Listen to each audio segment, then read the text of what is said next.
మీ business ఏదైనా మీ ఊర్లో promotion చేయాలంటే అది సుమన్ టీవీతోనే సాధ్యం. ఇప్పుడే సంప్రదించండి.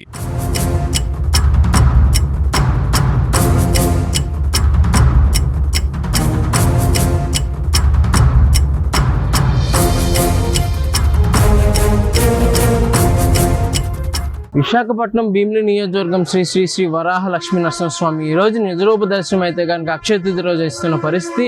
ఇందులోని భాగంగా రాత్రి 2 గంటల నుంచే లైన్లోని భక్తులు అయితే కనుక వెయిట్ చేస్తున్న పరిస్థితి. అండ్ అలానే 300 రూపాయల టికెట్ ఏదైతే ఉందో కనుక ఈ టికెట్ ఏదైతే ఈ లైన్ మార్గంలో కొత్తగా నిర్మించినటువంటి గోడ ఏదైతే కనుక అది కూలి ఇంచుమించు అక్కడికక్కడే 7 చనిపోయిన పరిస్థితి. వెంటనే శతఘాతుల్ని కేజీహెచ్కి తరలించగా అక్కడ ఇంకొక పర్సన్ కూడా చనిపోయిన పరిస్థితి. ఇంచుమించు 4 మహిళలు 4 పురుషులు చనిపోయినటువంటి సమాచారం అందింది. వెంటనే ఈ యొక్క ప్రభుత్వ యంత్రాంగం అధికారులు స్పందించి వెంటనే పోలీసు వారు కూడా ఈ యొక్క వెతికి మరీ తీసిన పరిస్థితి అయితే కనిపిస్తుంది. ఈ ఇటుకలు అయితే కనుక చూస్తున్న పరిస్థితి ఏంటంటే కొత్త కట్టిన గోడలా ఉంది. మొత్తం శ్రీ శ్రీ శ్రీ వరాహ లక్ష్మీ నరసింహ స్వామి దేవస్థానం ఏదైతే ఈ రోజు జరుగుతున్నటువంటి నిజరూప దర్శనం చందనోత్సవం చాలా ప్రత్యేకమైనది. ఈ చందనోత్సవం అనగా లేదంటే గిరి ప్రదర్శన అనగా ఈ యొక్క శ్రీ శ్రీ శ్రీ వరాహ లక్ష్మీ నరసింహ స్వామి దేవస్థానానికి ప్రత్యేకంగా జరిగేటటువంటి పూజలు కూడా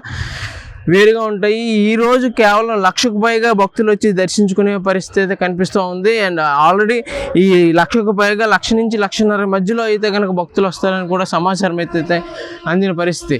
అయినప్పటికీ ఇటువంటి దుర్ఘటన అయితే కనుక చోటు చేసుకుంది. చూస్తుంటే మొత్తం ఏదైతే ఉందో ఈ గోడ మొత్తం పడిపోయిన పరిస్థితి మనం విజువల్స్లో చూడొచ్చు. మనం చూస్తే మనకు అర్థమవుతున్న పరిస్థితి ఏదైతే ఈ గోడ ఏదైతే ఉందో గోడ కొత్తగా నిర్మించిన గోడగా తెలుస్తుంది. ఈ రాత్రి పడిన వర్షం కూడా ప్రధాన కారణం అని కూడా చెప్పొచ్చు. అండ్ అలానే చూస్తే కనుక ఇటుక బట్టలు పడిపోయి ఇదే దీంట్లోని 7 అక్కడికక్కడ మృతి చెందిన పరిస్థితి. ఇంకా హాస్పిటల్ తరలించగా ఇంకొక భక్తుడు కూడా చనిపోయిన పరిస్థితి.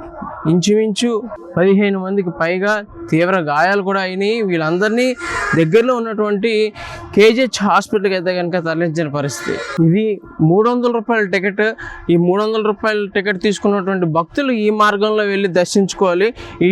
ఈ యొక్క మార్గంలో ఏదైతే పాత ప్రహారీ బదులు కొత్త ప్రహారీ కట్టిన పరిస్థితి చూస్తున్నాము. ఈ విధంగా అయితే కనుక ఈ యొక్క గోడ కూలిన పరిస్థితి.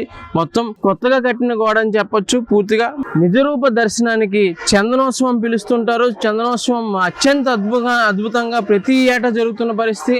అటువంటి పరిస్థితిలో ఈ రోజు చోటు చేసుకున్నటువంటి ఒక దుర్ఘటన అని చెప్పొచ్చు. ఇటువంటి సంఘటన ఈ యొక్క గోడ కొత్తగా కట్టిన గోడ 300 రూపాయల టికెట్ ఏదైతే ఉందో ఈ యొక్క గోడ కూలి 7 అక్కడికక్కడ మృతి చెందిన పరిస్థితి.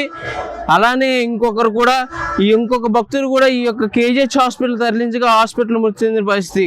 4 పురుషులు అండ్ 4 మహిళలు చనిపోయిన పరిస్థితి. అండ్ అలానే 15 మందికి తీవ్ర గాయాలు కూడా అయిన పరిస్థితి. చూస్తే కనుక గోడ ఇంచుమించు 2.5 అడుగుల వెడల్పు ఉన్నటువంటి ఈ యొక్క భారీ గోడ సిమెంట్ ఇటుకతో కట్టినటువంటి గోడ మనకు కనిపిస్తుంది. ఈ గోడ పూర్తిగా కొత్త నిర్మాణంగా కూడా చెప్పొచ్చు. క్యూ లైన్లో వచ్చి ఇక్కడ ఇవన్నీ రౌండ్స్ తిరిగి ఇక్కడి నుంచి పైకి వెళ్ళి దర్శనానికి వెళ్ళే మార్గం అయితే ఇది. ఇటువంటి దుర్ఘటన మునుపెన్నడు ఈ యొక్క సింహగిరి మీద అయితే కనుక చోటు చేసుకోలేదు. ప్రస్తుతం అయితే కనుక ప్రశాంత వాతావరణంలో ఈ యొక్క భక్తులు స్వామివారిని దర్శించుకునే పరిస్థితి అయితే మనకు కనిపిస్తూ ఉంది.